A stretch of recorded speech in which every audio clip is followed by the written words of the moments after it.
Bom dia, a paz do Senhor a todos. Hoje teremos a nossa quinta aula, que vai trazer o tema Provação e Queda do Homem. Alvo da nossa lição: nos levar a entender como o pecado entrou no mundo e as estratégias de Satanás na tentação do homem.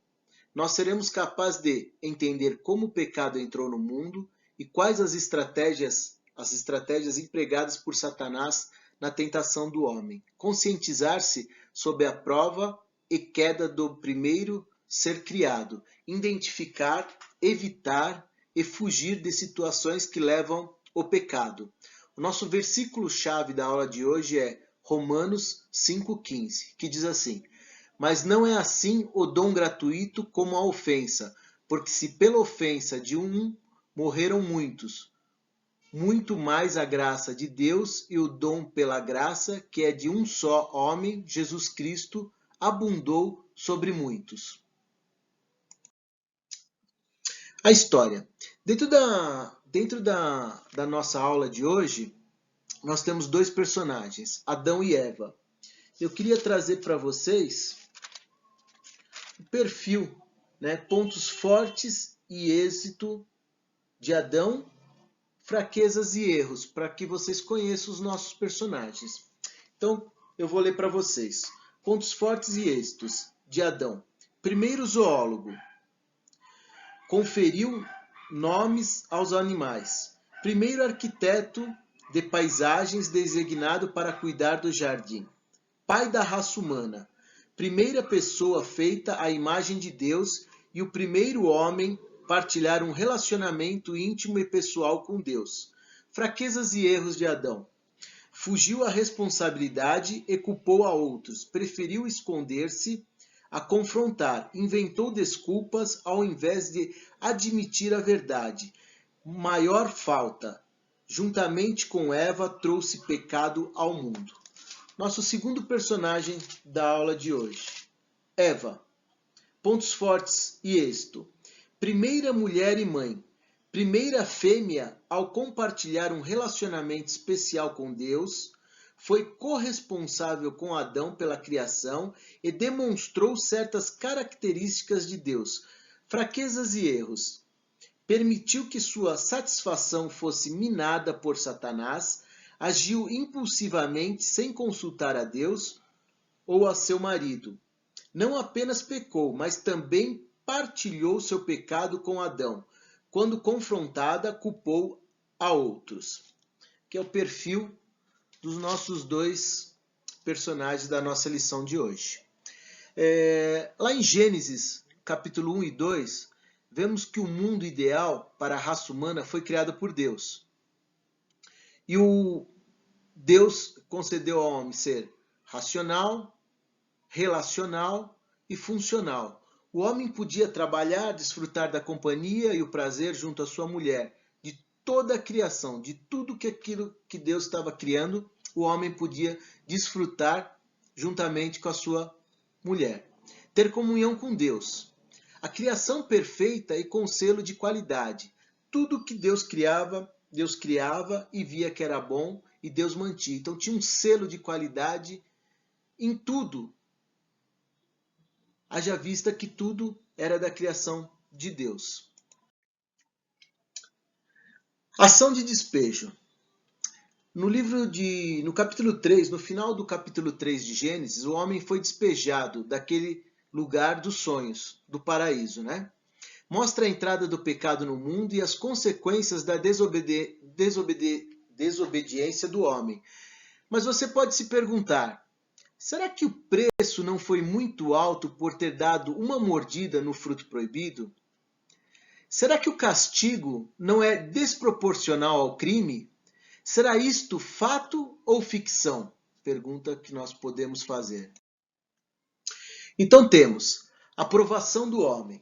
O casal criado por Deus passou por um momento decisivo, que transformou a história da humanidade em uma história de pecado. Adão foi criado com poder de escolha, e para demonstrar se escolheria obedecer a Deus ou não, ele precisa somente obedecer a uma ordem, um teste com regras claras. Para historiadores, isso poderia ser somente uma história para diferenciar religião de moralidade, mas Deus deixou claro, explícito, como foi a queda de Adão e Eva. Portanto, não é uma historinha, não é um conto de fada, mas sim a realidade. Desde a criação, homem e mulher foram colocados à prova e tinha um mandamento positivo em relação à árvore do conhecimento do bem e do mal. Qual foi o pecado e as consequências? Vamos lá. Em Gênesis 3, do 1 ao 7, nos traz: Ora, a serpente era mais astuta que todas as alimárias do campo que o Senhor Deus tinha feito. E esta disse à mulher: É assim que Deus disse: Não comereis de toda a árvore do jardim? E disse a mulher à serpente: Do fruto das árvores do jardim comeremos. Mas do fruto da árvore que está no meio do jardim, disse Deus: Não comereis dele, nem nele tocareis, para que não morrais. Então a serpente disse à mulher: Certamente não morrereis, porque Deus sabe que no dia em que dele comerdes, se abrirão vossos olhos e sereis como Deus, sabendo o bem e o mal. E viu a mulher que aquela árvore era boa para se comer e agradável aos olhos, e a árvore desejável para dar entendimento. Tomou do seu fruto e comeu, e deu também a seu marido, e ele comeu com ela.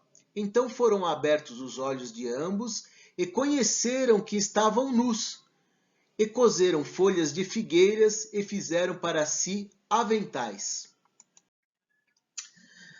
Aqui começa a queda do homem, né? Temos em Gênesis 2,17, capítulo 2,17. Mas da árvore do conhecimento do bem e do mal, dela não comerás, porque no dia em que dela comeres, certamente morrerás. Os homens, então, estão sujeitos ao mal físico, né? Mal físico e moral. As experiências da morte e da corrupção são decorrentes da queda do homem. A partir daquele momento que o homem comeu do fruto, o homem perdeu a liberdade de escolha e tornou-se escravo do pecado e do diabo. Os primeiros seres humanos voluntariamente pecaram, desobedecendo a Deus, e por isso determinou a culpa judicial sobre a humanidade e o rompimento da comunhão com Deus. Então, qual foi o primeiro pecado que existiu? A desobediência, né? Esse foi o primeiro pecado, a desobediência de Adão e Eva. Em Gênesis 3, capítulo 4 e 5, temos: Então a serpente disse à mulher: Certamente não morrereis, porque Deus sabe que no dia em que dele comerdes, se abrirão os vossos olhos, e sereis como Deus, sabendo o bem e o mal. O que nós temos aqui nesses versículos? A sua maneira e realidade. Satanás lança a semente do engano, da dúvida, depois incita Eva à possibilidade de ser igual a Deus. Né? O primeiro ataca Satanás. O primeiro ataque de Satanás foi enganar, não negar, causar dúvida, não provocar a desobediência imediata. No segundo ataque, em lugar de dúvida, há a negação, seguida pela difamação do caráter de Deus. Né? Em Gênesis 3,6 diz assim: E viu a mulher que aquela árvore era boa para se comer e agradável aos olhos, e árvore desejável para dar entendimento. Tomou do seu fruto e comeu, e deu também a seu marido, e ele comeu com ela. Houve o que aqui? Houve distorção da verdade pela serpente, né? Fazendo parecer que todas as árvores são iguais, e que a árvore do bem e do mal também poderia ser comida do seu fruto, mesmo Deus dizendo que não podia. Houve distorção da verdade por Eva também.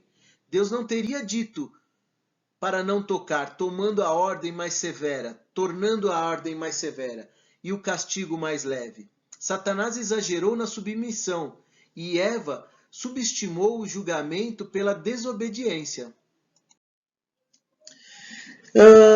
Qual foi a tática de Satanás nisso? Satanás fez o quê? Satanás usou em Eva a tática da lógica. Então o que ele fez? O que ele fez? Levou ela a pensar, a restrição não é boa. Então o plano de Deus é restritivo. Logo, Deus não é bom. A restrição não é boa. Então, e o plano de Deus é restritivo. Logo, Deus não é bom. Né? O diabo, Satanás levou a Eva essa lógica na cabeça dela.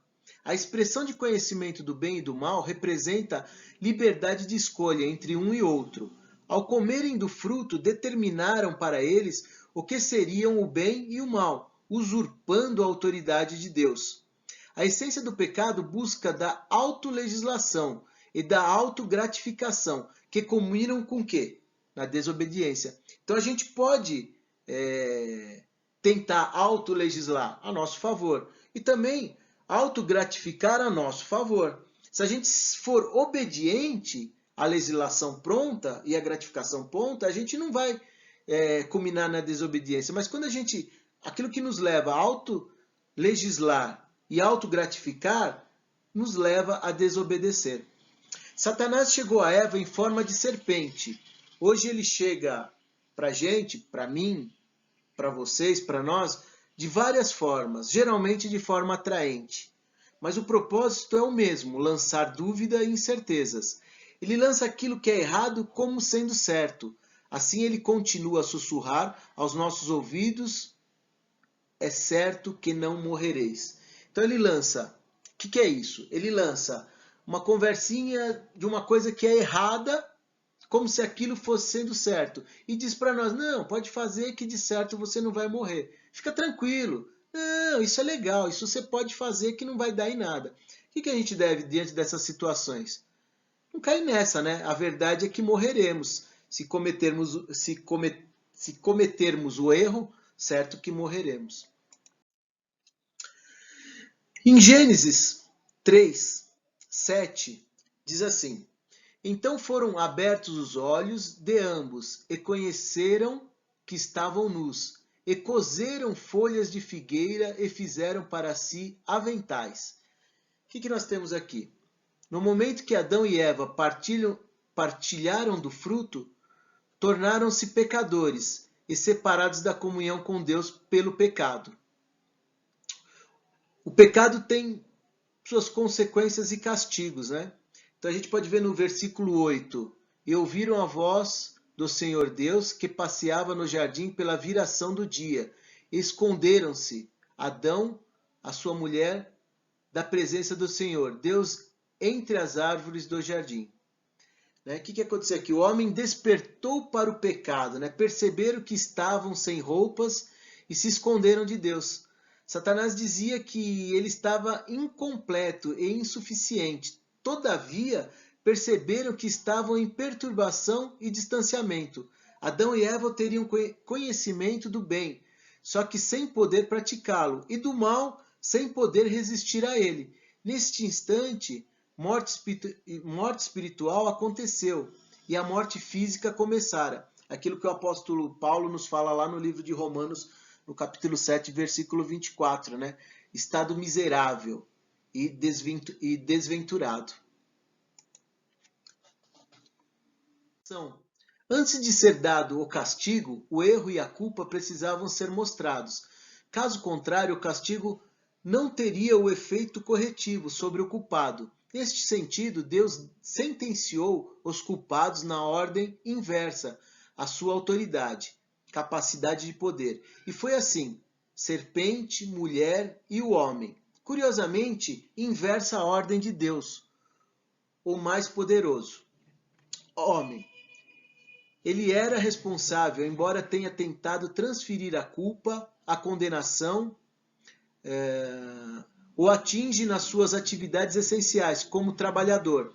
Ele aprenderá que nem sempre será bem-sucedido no trabalho. Suará, trabalhará arduamente e enfrentará reveses em seus esforços para fazer a terra produzir. A mulher. As dores do parto a lembrariam do seu fracasso num momento jubiloso da vida. Somada à dor física, viria a dor emocional.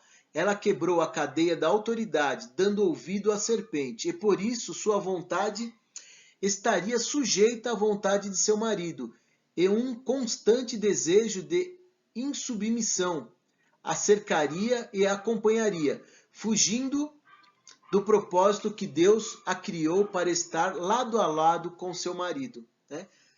Aí a mulher, aquele propósito que era bacana, que era legal, que era desfrutar de todo o paraíso, né, ao lado do seu esposo, né, no caso Adão, né, com o pecado, Eva perdeu tudo isso, né? Homem e mulher. Então lá, então foram em Gênesis 3:7 diz assim. Então, de novo, né? Então foram abertos os olhos, ambos conheceram que estavam nus e coseram folhas de figueira e fizeram para si aventais. O que nós temos nesse versículo? A ordem natural de se darem um ao outro foi destroçada, pois cobriram sua nudez. No versículo 8, e ouviram a voz do Senhor Deus, que passeava no jardim pela viração do dia. Esconderam-se Adão e sua mulher da presença do Senhor Deus, entre as árvores do jardim. O que nós temos nesse versículo? A comunhão com Deus foi quebrada e se esconderam de Deus, daquele que os havia criado à sua imagem e semelhança, né? No versículo do 9 ao 3 de Gênesis, do 9 ao 13, diz assim: Mas o Senhor Deus chamou o homem, perguntando: Onde está você? E ele respondeu: Ouvi teus passos no jardim e fiquei com medo, porque estava nu. Por isso me escondi. E Deus perguntou: Quem lhe disse que você estava nu? Você comeu do fruto da árvore da qual lhe proibi comer? Disse o homem: Foi a mulher que me deste, por companheira que me deu do fruto da árvore, e comi. O Senhor Deus perguntou então à mulher: Que foi que você fez? Respondeu a mulher: A serpente me enganou, e eu comi. O que a gente tem nesses versículos? A compreensão da verdade enfraquece, pois culpam uns aos outros pelo que cada um fez. Quer dizer, um comete um erro e jogou sobre o outro. O outro também cometeu o erro, mas lançou sobre o outro. E assim foi. Então foram expulsos do jardim do Éden, para que não comessem da árvore que simbolizava a vida e vivessem eternamente no estado de morte e afastamento de Deus. Foi castigo e ato de misericórdia ao mesmo tempo, né? Ao mesmo tempo, Deus castigou e teve misericórdia. Tirou eles do jardim do Éden, afastando eles da árvore do bem e do mal, para que eles não comessem aquele fruto novamente, ou comessem outras vezes, e aí eles iam estar, né, eternamente amaldiçoados. Então, quer dizer, nesse momento Deus expulsou eles do jardim, num ato de misericórdia, para eles não imperar no mesmo erro. A serpente. Em Gênesis 3,14 diz assim: Então o Senhor Deus disse à serpente: Porquanto fizeste isto, maldita será mais que toda a fera, e mais que todos os animais do campo. Sobre o teu ventre andarás, e pó comerás todos os dias de sua vida. Então aqui, né, a gente tem, a serpente foi amaldiçoada, a rastejar e comer pó, uma existência assim de pura humilhação. Uma inimizade foi estabelecida com esses seres humanos até que ela fosse esmagada. Primeira promessa do Evangelho: Cristo infligiria um golpe mortal contra a cabeça de Satanás, ao passo que Satanás lhe morderia o calcanhar. Deus anunciando isso à serpente mostra que ele permanece no controle até mesmo dos setores revoltosos da criação. Deus permitiu o mal, mas providenciou a libertação, Cristo. Se através da mulher entrou o pecado, por um descendente dela viria o Salvador, Jesus Cristo. E chegamos à conclusão da nossa aula de hoje. E a nossa conclusão diz assim: as tentativas do ser humano não satisfizeram nem a si mesmo, nem a Deus. E Deus demonstra o que seria necessário, um sacrifício. Embora o homem e mulher tenham se escondido de Deus, não escaparam à sua busca. Onde estás? Quem te fez saber? Que é isso que fizeste? Cada resposta era uma tentativa de se justificar, mas Deus não foi enganado. Ali estavam os culpados diante dele. Como devem ter ficado pesarosos por terem dado ouvidos ao tentador, enquanto as perguntas de Satanás foram feitas para provocar queda do homem. As perguntas de Deus visavam reconciliação e restauração. Em meio ao caos, Deus buscou o homem, manifestando sua graça e sua misericórdia. Amém? Hoje pudemos aprender a respeito da provação e queda do homem. Eu agradeço a todos. Desejo a vocês um bom domingo debaixo da graça de nosso Senhor Jesus Cristo. E até mais.